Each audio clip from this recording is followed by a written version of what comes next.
Chapter 59 of Pride and Prejudice, by Jane Austen. Chapter 59. "My dear Lizzy, where can you have been walking to?" was a question which Elizabeth received from Jane as soon as she entered their room, and from all the others when they sat down to table. She had only to say in reply that they had wandered about till she was beyond her own knowledge. She coloured as she spoke, but neither that nor anything else awakened a suspicion of the truth. The evening passed quietly, unmarked by anything extraordinary. The acknowledged lovers talked and laughed, the unacknowledged were silent. Darcy was not of a disposition in which happiness overflows in mirth, and Elizabeth, agitated and confused, rather knew that she was happy than felt herself to be so, for besides the immediate embarrassment, there were other evils before her.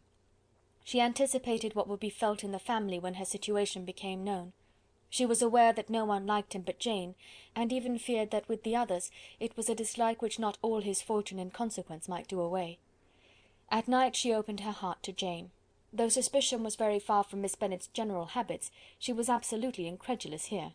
"You are joking, Lizzy! This cannot be! Engaged to Mr. Darcy? No, no, you shall not deceive me. I know it to be impossible. This is a wretched beginning indeed. My sole dependence was on you, and I am sure nobody else will believe me, if you do not. Yet indeed I am in earnest. I speak nothing but the truth. He still loves me, and we are engaged." Jane looked at her doubtingly. "Oh, Lizzy, it cannot be. I know how much you dislike him." "You know nothing of the matter. That is all to be forgot. Perhaps I did not always love him so well as I do now, but in such cases as these a good memory is unpardonable. This is the last time I shall ever remember it myself." Miss Bennet still looked all amazement. Elizabeth again, and more seriously, assured her of its truth. "Good heaven! Can it really be so? Yet now I must believe you," cried Jane. "My dear, dear Lizzy, I do congratulate you, but are you certain? Forgive the question. Are you quite certain that you can be happy with him?" "There can be no doubt of that. It is settled between us already, that we are to be the happiest couple in the world. But are you pleased, Jane? Shall you like to have such a brother?" "Very, very much. Nothing could give either Bingley or myself more delight. But we considered it, we talked of it as impossible. And do you really love him quite well enough? Oh, Lizzy, do anything rather than marry without affection. Are you quite sure that you feel what you ought to do?" "Oh, yes." "You will only think I feel more than I ought to do, when I tell you all." "What do you mean?" "Why, I must confess that I love him better than I do Bingley. I am afraid you will be angry." "My dearest sister, now be serious. I want to talk very seriously. Let me know everything that I am to know, without delay. Will you tell me how long you have loved him?" "It has been coming on so gradually that I hardly know when it began. But I believe I must date it from my first seeing his beautiful grounds at Pemberley." Another entreaty that she would be serious, however, produced the desired effect, and she soon satisfied Jane by her solemn assurances of attachment. When convinced on that article, Miss Bennet had nothing further to wish. "Now I am quite happy," said she, "for you will be as happy as myself. I always had a value for him. Were it for nothing but his love of you, I must always have esteemed him. But now, as Bingley's friend and your husband, there can be only Bingley and yourself more dear to me. But, Lizzy, you have been very sly, very reserved with me. How little did you tell me of what passed at Pemberley and Lambton! I owe all that I know of it to another, not to you." Elizabeth told her the motives of her secrecy. She had been unwilling to mention Bingley, and the unsettled state of her own feelings had made her equally avoid the name of his friend. But now she would no longer conceal from her his share in Lydia's marriage. All was acknowledged, and half the night spent in conversation. "Good gracious!" cried Mrs. Bennet, as she stood at a window the next morning, "if that disagreeable Mr. Darcy is not coming here again with our dear Bingley! What can he mean by being so tiresome as to always be coming here? I had no notion but he would go a-shooting or something or other, and not disturb us with his company. What shall we do with him? Lizzy, you must walk out with him again, that he may not be in Bingley's way." Elizabeth could hardly help laughing at so convenient a proposal, yet was really vexed that her mother should be always giving him such an epithet. As soon as they entered, Bingley looked at her so expressively, and shook hands with such warmth, as left no doubt of his good information, and he soon afterwards said aloud, "Mrs. Bennet, have you no more lanes hereabouts in which Lizzy may lose her way again to-day?" "I advise Mr. Darcy and Lizzy and Kitty," said Mrs. Bennet, "to walk to Oakham Mount this morning. It is a nice long walk, and Mr. Darcy has never seen the view." "It may do very well for the others," replied Mr. Bingley, "but I am sure it will be too much for Kitty. Won't it, Kitty?" Kitty owned that she had rather stay at home. Darcy professed a great curiosity to see the view from the Mount, and Elizabeth silently consented. As she went upstairs to get ready, Mrs. Bennet followed her, saying, "I am quite sorry, Lizzy, that you should be forced to have that disagreeable man all to yourself, but I hope you will not mind it. It is all for Jane's sake, you know. There is no occasion for talking to him, except just now and then, so do not put yourself to inconvenience." During their walk it was resolved that Mr. Bennet's consent should be asked in the course of the evening. Elizabeth reserved to herself the application for her mother's. She could not determine how her mother would take it, sometimes doubting whether all his wealth and grandeur would be enough to overcome her abhorrence of the man. But whether she were violently set against the match, or violently delighted with it, it was certain that her manner would be equally ill adapted to do credit to her sense, and she could no more bear that Mr. Darcy should hear the first raptures of her joy than the first vehemence of her disapprobation. In the evening, soon after Mr. Bennet withdrew to the library, she saw Mr. Darcy rise also and follow him, and her agitation on seeing it was extreme. She did not fear her father's opposition, but he was going to be made unhappy, and that it should be through her means, that she, his favourite child, should be distressing him by her choice, should be filling him with fears and regrets in disposing of her, was a wretched reflection, and she sat in misery till Mr. Darcy appeared again, when, looking at him, she was a little relieved by his smile.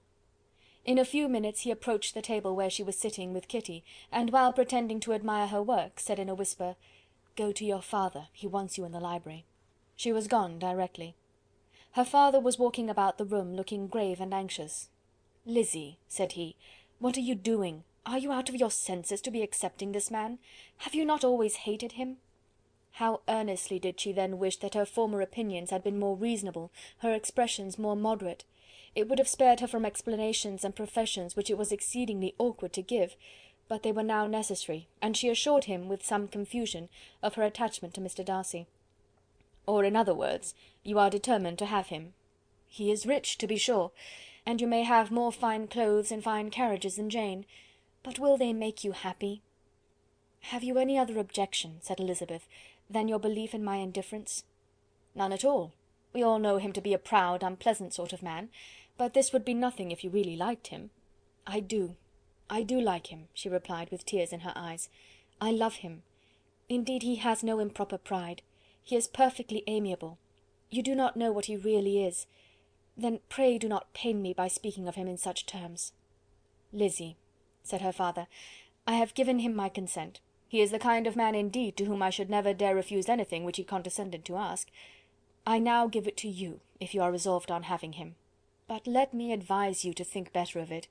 I know your disposition, Lizzy.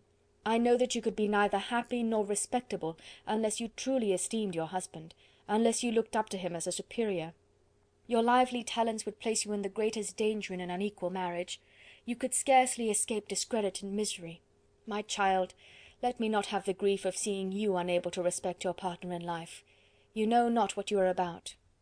Elizabeth, still more affected, was earnest and solemn in her reply, and at length, by repeated assurances that Mr. Darcy was really the object of her choice, by explaining the gradual change which her estimation of him had undergone, relating her absolute certainty that his affection was not the work of a day, but had stood the test of many months' suspense, and enumerating with energy all his good qualities, she did conquer her father's incredulity, and reconcile him to the match.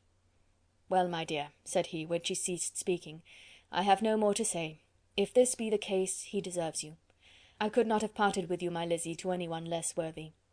To complete the favourable impression, she then told what Mr. Darcy had voluntarily done for Lydia. He heard her with astonishment. This is an evening of wonders indeed.